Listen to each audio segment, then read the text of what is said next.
إن الحمد لله نحمده ونستعينه ونستغفره ونؤمن به ونتوكل عليه ونعوذ بالله من شرور أنفسنا ومن سيئات أعمالنا من يهده الله فلا مضل له ومن يضلل فلا هادي له أشهد أن لا إله إلا الله وحده لا شريك له وأشهد أن سيدنا ومولانا محمد عبده ورسول اللهم صل على محمد وعلى آل محمد كما صليت على إبراهيم وعلى آل إبراهيم إنك حميد مجيد اللهم بارك على محمد وعلى آل محمد كما باركت على إبراهيم وعلى آل إبراهيم إنك حميد مجيد أما بعد فإن خير الحديث كتاب الله وخير الهدي هدي محمد صلى الله عليه وسلم وشر الأمور محدثاتها وكل محدثة بدعة كل بدعة ضلالة والضلالة في النار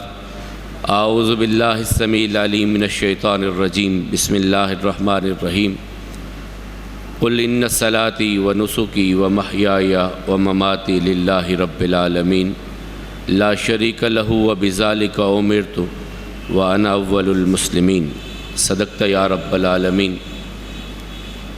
مالک کائنات کا ہم سب پر احسان ہے کہ اس نے خوشیوں بھرا یہ دن ہم سب کی زندگی میں مالک لائے۔ یہ مالک کی وحدانیت کی بریائی بڑائی بیان کرنے کا دن ہے، یہ تسبیح و تحلیل کا دن ہے، یہ مالک کی تقدیس بیان کرنے کا دن ہے، یہ یوم النحر ہے، یہ قربانی کا دن ہے۔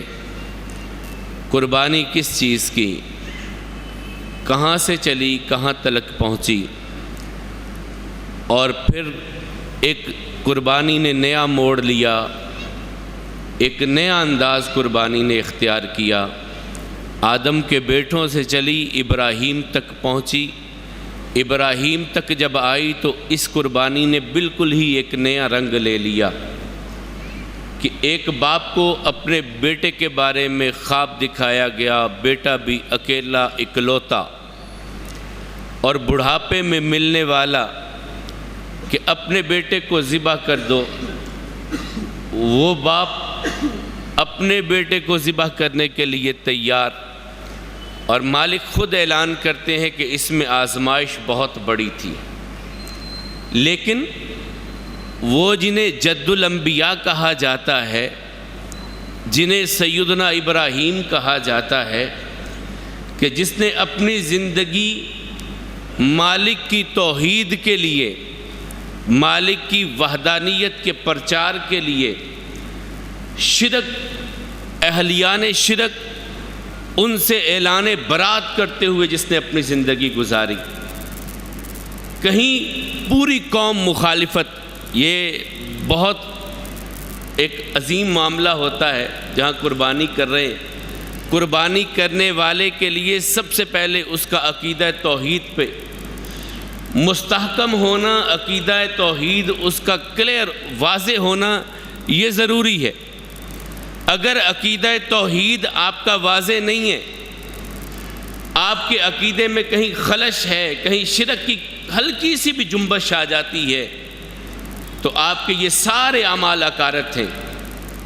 بہت سارے لوگ وہ اس بات پہ سیکھ پا ہوتے ہیں کہ بس اللہ کی بات اللہ کی بات اللہ کی بات، ہاں ہاں ہاں، ہمیں ہر حال میں ہر لمحے حکم ہے کہ ہم اللہ کی وحدانیت کی بات کریں، اللہ کی توحید کی بات کریں۔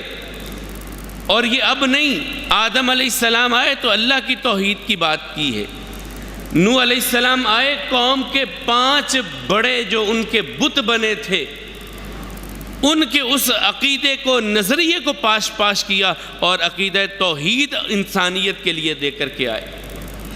اور یہ مالک نے اعلان کیا، وَمَا أَرْسَلْنَا مِن قَبْلِكَ مِن رَسُولٍ إِلَّا نُوحِي إِلَيْهِ أَنَّهُ لَا إِلَٰهَ إِلَّا أَنَا فَاعْبُدُونِ۔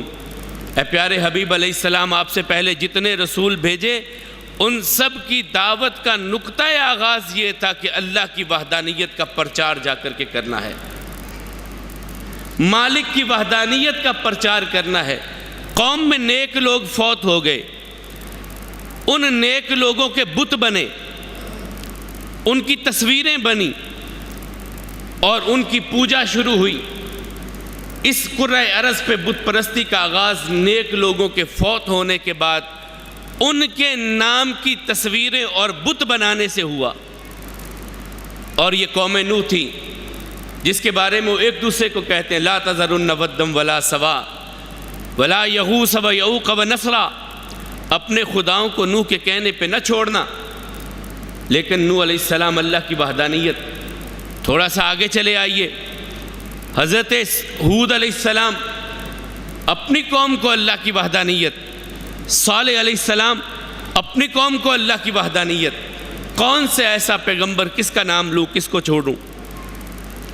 ایک اللہ کی وحدانیت کی طرف دعوت، اور سب سے آخر میں میری اور آپ کی آنکھوں کی ٹھنڈک جناب محمد رسول اللہ صلی اللہ علیہ وسلم۔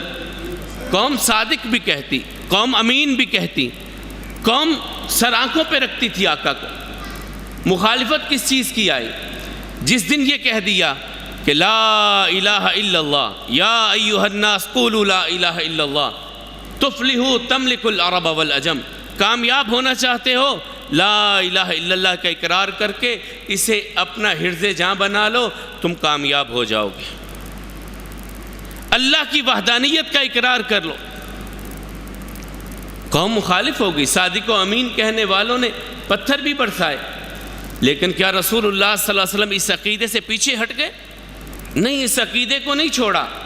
قوم کی مخالفت گوارا کر لی، سب کچھ گوارا کیا، اور ایک وقت بھی آیا جب انہوں نے آ کر کے کہا کہ کچھ کمپرومائز کر لیں، دین پہ کچھ کمپرومائز کر لیں، کچھ باتیں اپنی لے لیں، کچھ ہماری لے لیں، مل ملا کے ایک نیا بنا لیتے ہیں، چھوڑ دیں ہماری مخالفت، عقیدہ توحید پہ کچھ نرمی لے آئیں۔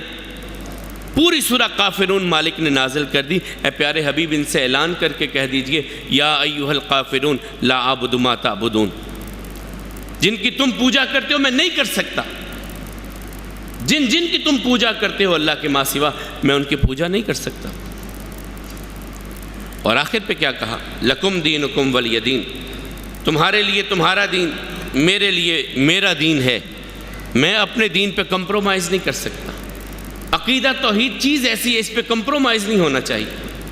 اللہ کی وحدانیت پہ جس رب نے یہ پورا آپ کا سٹرکچر آپ کو عطا کیا ہے، پوری باڈی عطا کی ہے، جس رب نے یہ آپ کو دیکھتی ہوئی آنکھیں، سنتے ہوئے کان، پکڑتے ہوئے ہاتھ، چلتے ہوئے قدم، یہ آپ کی رگوں میں دوڑتا ہوا خون، یہ آپ کا حرکت کرتا ہوا دل کس نے دیا؟ آپ ماں کے پیٹ میں تھے، آپ کے ایک ایک نئے نقش کو جس نے بنایا، آپ کی ہر ضرورت کو پورا کیا، آپ کی ہر خواہش کو پورا کیا۔ جب آپ کچھ مانگنے کے قابل ہوئے تو اسی رب کے در کو بھول گئے، پھر در بدر پھرنے لگے، کبھی کسی کے در، کبھی کسی کے در، کبھی کسی کے در، مالک کا در ہی بھول گیا۔ سب سے پہلے فاسد عقیدے کو ذبح کیجئے، غلط عقیدوں کو قربان کیجئے، ختم کیجئے ان کو، اپنے عقائد کو درست کیجئے۔ جتنا آپ کا آپ کے رب کے بارے میں یقین ہوگا، توکل ہوگا، اتنی آپ کی زندگیاں آسان ہو جائیں گی۔ اگر آپ کے ذہنوں میں یہ بات راسخ ہو جائے کہ میری زندگی میں جو کچھ ہوتا ہے میرے رب کی مرضی سے ہوتا ہے، آپ کی زندگیاں پریشانیوں سے ختم آپ کی زندگی سے پریشانیاں ختم ہو جائیں گی، دکھ ختم ہو جائیں گے۔ جب آپ کا یہ نظریہ بنے گا اللہم لا مانع لما اعطیت ولا معطی لما منعت ولا ينفع ذا الجد منک الجد، میرے اور آپ کے کریم آقا ہر نماز کے بعد پڑھتے نہیں تھے یا اللہ جسے تو دینا چاہتا ہے کوئی روک ہی نہیں سکتا، نہ کسی کا دم جھاڑا کوئی روک سکتا ہے، نہ کسی کی نظر روک سکتی ہے، نہ کسی کی جو ہے وہ آپ کے بارے میں عداوت اور دشمنی جو اللہ آپ کو عطا کرنا چاہتا ہے کوئی روک سکتا ہی نہیں ہے، اور جو وہ روک لے پھر کوئی عطا بھی نہیں کر سکتا۔ ولا معطی لما منعت، اے اللہ جس سے آپ روک لیں کوئی پھر دے سکتا بھی نہیں ہے اس کو۔ ولا ينفع ذا الجد منک الجد، کسی کا مال، کسی کا حسب نسب اللہ کے ہاں کام آنے والا نہیں ہے۔ تو یہ قربانیاں اللہ جن احباب نے قربانیاں خریدی ہیں ان کی قربانیوں کو قبول فرمائے، ان قربانیوں سے پہلے اپنے عقائد کو درست کیجئے۔ اور دیکھیے، ابھی ابراہیم علیہ السلام کی بات ہی تھی، پوری قوم مخالف ہے، پوری قوم۔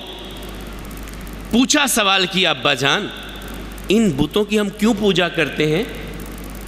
کیوں ان کے سامنے کھانے رکھتے ہیں، نذرانے دیتے، کیوں؟ کہا بیٹا پتہ نہیں، بس ہمارے بڑے کرتے تھے ہم بھی کرتے ہیں۔ کہا کوئی دلیل ہے آپ کے پاس؟ کہا کوئی دلیل نہیں، بس بڑے کرتے تھے تو ہم بھی کر رہے ہیں۔ کہا ابا جان میں اب ان کی پوجا نہیں کر سکتا، یہ چاند، یہ سورج، یہ ستارے، یہ لکڑی پتھر کے بنے بت، یہ میری کیا حاجتیں پوری کریں گے؟ اور پھر اس ابراہیم کے بارے میں بادشاہ کے سامنے لایا گیا کہ یہ ایک نوجوان ہے، بڑی ایسی ایسی باتیں کرتا ہے، لاؤ سامنے، بھئی تعارف تو کرواؤ اپنے رب کا۔ الم تر الی الذی حاج ابراہیم فی ربہ ان آتاہ اللہ الملک، آپ نے دیکھا نہیں ایک بندہ جسے ہم نے حکومت دی، ہمارے بارے میں ہمارے بندے ابراہیم سے بحث کر رہا ہے۔ ابراہیم تعارف کرواتے ہیں، ربی الذی یحیی و یمیت، میرا رب تو وہ ہے جو زندگی اور موت کا مالک ہے۔ کہ لگانا احیی و امیت، میں بھی یہ کر سکتا ہوں، کر کے دکھایا ابھی جو بھی اس نے کیا بہرحال۔ تو ابراہیم علیہ السلام کہنے لگے ربی الذی تأتی بالشمس من المشرق فأتی بها من المغرب فبہت الذی کفر، میرا رب تو مشرق سے سورج کو نکالتا ہے، اگر تو رب کا دعوے دار ہے تو مغرب سے کسی دن سورج کو نکال کر کے دکھا تو صحیح، لا سورج کو حکم دے مغرب سے نکلے۔ نمرود تھا نا، نماردہ کس کو کہتے ہیں؟ سورج کی اوتار، سورج دیوتا کا اوتار، اس کا خاص چہیتا، کہا لا کر کے دکھا تو صحیح۔ اللہ کہتے ہیں وہ ہکا بکا، جواب ہی کوئی نہیں، صرف ایک ہی بات ہے، خذو حرکو وانصروا آلہتکم ان کنتم فاعلین، پکڑو اس ابراہیم کو اور اسے آگ لگا دو، جلا دو اس کو، یہ ہمارے دیوی دیوتاؤں کا گستاخ ہے۔ ڈر گئے ابراہیم، پاؤں ڈگمگا گئے کہ پوری قوم ہے، میں اکیلا ہوں، کمپرومائز کر جاؤں، جھک جاؤں، ان کی بات مان لوں؟ نہیں۔ سیاسی عسکری قوتیں، مذہبی سیاسی قوتیں سب ایڑی چوٹی کا زور لگاتی ہیں کہ ابراہیم اور اس کے نظریے کو ختم کرنا ہے۔ ادھر یہ تدبیریں کر رہے ہیں، ادھر اور تدبیر ہو رہی ہے، اور تدبیر چلی میرے رب کی۔ وَمَكَرُوا وَمَكَرَ اللَّهُ وَاللَّهُ خَيْرُ الْمَاكِرِينَ، کہ آگ لگا دو ابراہیم کو، بنائی گئی، پھینکا گیا۔ مالک کہتے ہیں ہم نے ایک ہی حکم دیا، یا نار کونی بردم وسلاما علی ابراہیم، آگ ٹھنڈی ہو جا، سلامتی والی ہو جا میرے ابراہیم کے لیے۔ جب انسان عقیدہ توحید پہ کمپرومائز نہیں کرتا نا، پھر اللہ اس کے نام کو، اس کو بچاتے بھی ہیں، اس کی آبرو عزت کی حفاظت بھی کرتے ہیں۔ ابراہیم علیہ السلام کو بچا کر کے دکھایا نہیں؟ ابراہیم علیہ السلام کو بچایا نہیں؟ کتنی بڑی آگ ہوگی کہ جو مذہبی طبقے نے لگائی تھی، عسکری قیادت نے لگائی تھی، حکمران طبقے نے آگ بنائی تھی، اللہ نے بچا کر کے دکھایا۔ اسی لیے آقا کہتے ہیں اگر تم اللہ پر اس طرح بھروسہ کرو جس طرح پرندے کرتے ہیں، کبھی پرندوں سے توحید کو سیکھیے، کسی کے در پہ نہیں جاتے، کہا اگر جس طرح پرندے اللہ پر توکل اور بھروسہ کرتے ہیں تم اس طرح کرو تو اللہ تم کو بھی اسی طرح رزق دے جس طرح پرندوں کو رزق دیتا ہے۔ اور رزق کے لیے مارے مارے پھرنے والے، پریشان حال، پتہ نہیں کیا بن گیا ہمارے ساتھ اور کیا ہو گیا، کہ تمہیں اس طرح رزق دے جیسے پرندوں کو دیتا ہے۔ صبح نکلتے ہیں اپنے گھونسلوں سے، کچھ نہیں ہوتا، خالی پوٹ ہوتے ہیں، شام کو لوٹتے ہیں ان کے پوٹ بھرے ہوئے ہوتے ہیں، مالک انہیں کھانا دے کر کے بھیجتا ہے واپس۔ کیوں؟ ان کا توکل، ان کا بھروسہ اپنے رب پر ہوتا ہے۔ آئیے اپنے رب کے ساتھ اپنے تعلق کو مضبوط آج کے دن عہد کیجئے۔ اے مالک آج ہم سنت ابراہیمی پہ عمل کرتے ہوئے قربانیاں بھی کریں گے، اے اللہ ہم باطل نظریات کو بھی چھوڑیں گے، تیرے ساتھ شرک نہیں کریں گے، اور تیرے ساتھ ایسے پیار کریں گے کہ جس طرح تو خود اعلان کر دے والذین آمنوا اشد حبا للہ۔ مالک کہتے ہیں ایمان والے مجھ سے شدید ترین پیار کرتے ہیں، اور اللہ سے شدید، اللہ سے پیار، کہ جس جیسا اپنے بندوں سے زیادہ پیار کرنے والا ہے ہی کوئی نہیں۔ ایک عورت تھی، کسی جنگ میں قیدی بن گئی، بچہ اس کا گم ہو گیا، چھوٹا شیر خوار بچہ، دودھ پیتا بچہ. اب ماں کو فکر دامن گیر ہے، میرا بچہ کدھر ہے، بھوکا ہوگا، پیاسا ہوگا، میرا بچہ مجھ کو مل جائے. کبھی یوں جا رہی ہے، کبھی یوں جا رہی ہے، کبھی ادھر جا رہی ہے، کبھی ادھر جا رہی ہے. آقا کریم علیہ السلام دیکھ رہے ہیں. صحابہ سے پوچھا، میرے ساتھیوں یہ تو بتاؤ، یہ جو ماں اپنے بچے کے لیے تڑپ رہی ہے، یہ اپنے بچے کو کبھی آگ میں گرائے گی؟ کہا نہیں یا رسول اللہ صلی اللہ علیہ وسلم، اتنا بچے سے پیار کرنے والی ماں اپنے بچے کو آگ میں کیسے گرا سکتی ہے؟ کہا اس سے بہت بہت بہت زیادہ بڑھ کر کے رب رحیم و کریم بندوں سے پیار کرتے ہیں. وہ آپ سے پیار کرتے ہیں، اللہ آپ سے پیار کرتے ہیں. یہ تصور اپنے اندر بٹھائیے کہ میرا رب مجھ سے بہت پیار کرتا ہے، اتنا پیار کرتا ہے کہ کائنات میں کوئی مجھ سے اتنا پیار نہیں. ہر ایک کی محبت میں کچھ لالچ ہو سکتا ہے، لیکن اللہ کی محبت، اللہ کی رحمت، اللہ کی کرم نوازیاں. اور یہ تو کبھی میں اکثر کہتا ہوں کہ جائیے ان ڈس ایبل لوگوں کے پاس جن کی آنکھیں نہیں، ان سے پوچھئے تو صحیح، یار یہ اس کی کیا ہے، یہ کیا چیز ہے، آنکھ کیا ہے، دیکھنا کیا ہے. وہ رو کر کے آپ کو کیا کہے گا؟ یار میری زندگی کی ساری کمائی لے لو، میری آنکھیں دیکھنے لگ جائیں. جس کے ہاتھ پکڑتے نہیں ہیں اس سے پوچھئے، کہے گا یار سب کچھ لے لو، میرے ہاتھوں میں یہ جو گرفت ہے نا یہ آ جائے، میرے ہاتھ کام کرنے لگ جائے. جس کی زبان بولتی نہیں ہے اس سے پوچھئے، وہ کہے گا یار کیا زندگی ہے کہ میں اپنا معافی ضمیر بیان ہی نہیں کر سکتا کسی کو. اللہ نے آپ کو یہ ساری نعمتیں عطا کی، ساری نعمتیں اللہ نے عطا کی ہیں. تو آئیے اس مالک کے ساتھ اپنے تعلق کو مضبوط کیجیے، اس کے در پہ آئیے، جھکیے، پیار کیجیے اور اس کی محبت کو اپنے دل میں بٹھائیے. اور جب اس کی محبت دل میں بیٹھتی ہے نا، وہ بندے کو کبھی گرنے نہیں دیتا، پھر وہ گرنے نہیں دیتا. زمانہ لاکھ چاہے آپ کو گرانا. اللہ کے حبیب علیہ السلام نے جس دن اعلان کیا تھا نا کہ تم عرب و عجم کے مالک بن جاؤ گے، لا الہ الا اللہ کہہ دو، تو زبان حال سے بہت سو نے کہا ہوگا کہ ایک بندہ عرب و عجم کا مالک کیسے بن جائے گا؟ تو اللہ تعالیٰ نے کر کے دکھایا کہ نہیں کرایا؟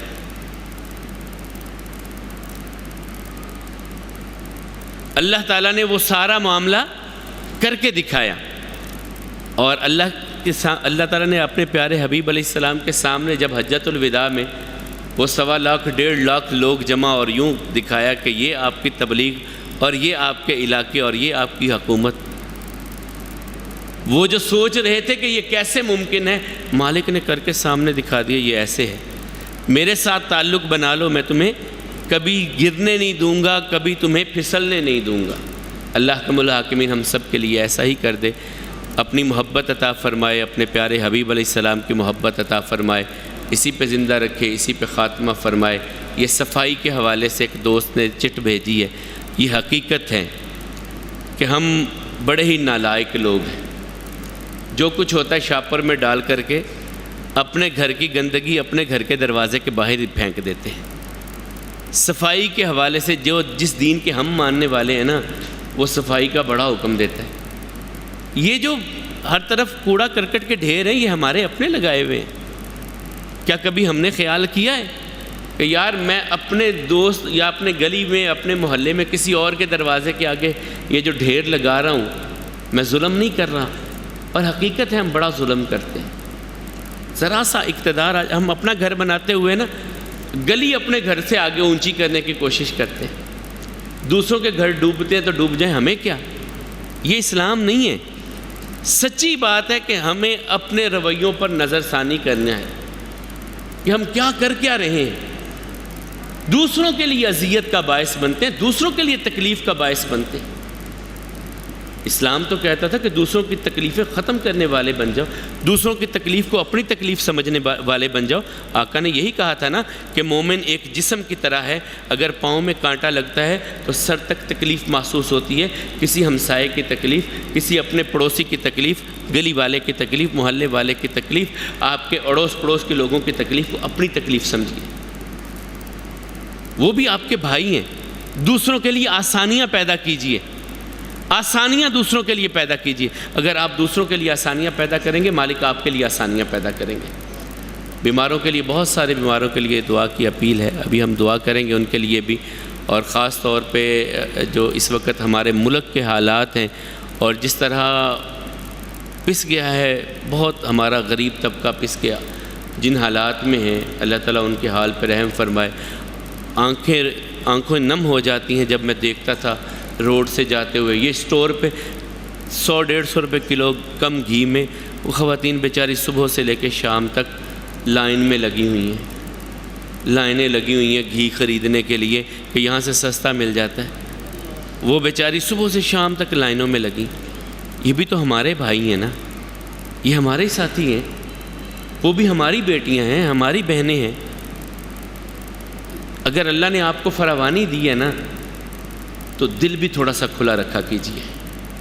اپنے اڑوس پڑوس میں ضرور نظر رکھیے. اور آج خاص طور پہ جب قربانی کریں نا تو کوشش کریں، جو قربانی کر سکتے ہوتے ہیں نا، وہ یقیناً اللہ تعالیٰ نے ان کو اتنا مال دیا ہوتا ہے کہ وہ ہفتے میں 1-2 دن تو گوشت کھاتے ہی ہوں گے. یقیناً ایسا ہی ہوتا ہے. لیکن کوشش کیجئے کہ یہ سارا ان کے لیے چلا جائے جو بیچارے سال سال انتظار کرتے رہتے ہیں. آقا نے بکری کو ذبح کیا، ذبح کرنے کے بعد کہا تقسیم کر دینا. چلے گئے، کچھ دیر کے بعد واپس آئے، کہا کچھ بچا؟ کہا جی ایک دستی بچ گئی ہے. کہا یہ نہیں بچی، اصل بچ گئی جو تقسیم ہو گئی ہے. یہ ہمارے آقا کی بات ہے، جو تقسیم ہو گئی وہ بچ گئی ہے، جو رہ گئی ہے یہ بچی نہیں ہے. تو تقسیم کرنے والے بنیے، خیر کو تقسیم کیجئے. اگر اللہ نے مال دیا ہے تو مال کو تقسیم کیجئے. اور آج قربانیاں کر رہی ہیں، قربانیوں کے گوشت کو غرباء، فقراء، مساکین، ان سفید پوش لوگوں کے گھروں تک پہنچائیے جو دستے سوال دراز نہیں کر سکتے. بڑے سفید پوش لوگ ہیں. اللہ کم الحاکمین ہم سب کے حال پہ رحم فرمائے، کمیوں کوتاہیوں سے درگزر فرمائے. بسم اللہ الرحمن الرحیم. یا رب لک الحمد کما ینبغی لجلال وجهک وعظیم سلطانک ومجدک حمدا کثیرا طیبا مبارکا فیہ ملء السماوات وملء الارض ملء ما بینہما ملء ما شئت من شیء بعد. اہل الثناء والمجد حق ما قال العبد وکلنا لک العبد. اللهم لا مانع لما اعطیت ولا معطی لما منعت ولا ينفع ذا الجد منک الجد. اللهم صل على محمد وعلى ال محمد كما صليت على ابراهيم وعلى ال ابراهيم انك حميد مجيد. اللهم بارك على محمد وعلى ال محمد كما باركت على ابراهيم وعلى ال ابراهيم انك حميد مجيد. ربنا آتنا في الدنيا حسنة وفي الآخرة حسنة وقنا عذاب النار. اللهم انت الغني ونحن الفقراء. اللهم انت القوي ونحن الضعفاء. اللهم انت القوي ونحن الضعفاء. یا حنان یا منان یا قدیم اللسان یا ربنا ورب کل شیء. اشف مرضانا ومرضى المسلمین واقض حاجاتنا وحاجات المسلمین. اللهم استر عوراتنا، اللهم استر عوراتنا، اللهم استر عوراتنا واشف مرضانا ومرضى المسلمین واقض حاجاتنا وحاجات المسلمین. واکفنا بحلالک عن حرامک واغننا بفضلک عمن سواک. اے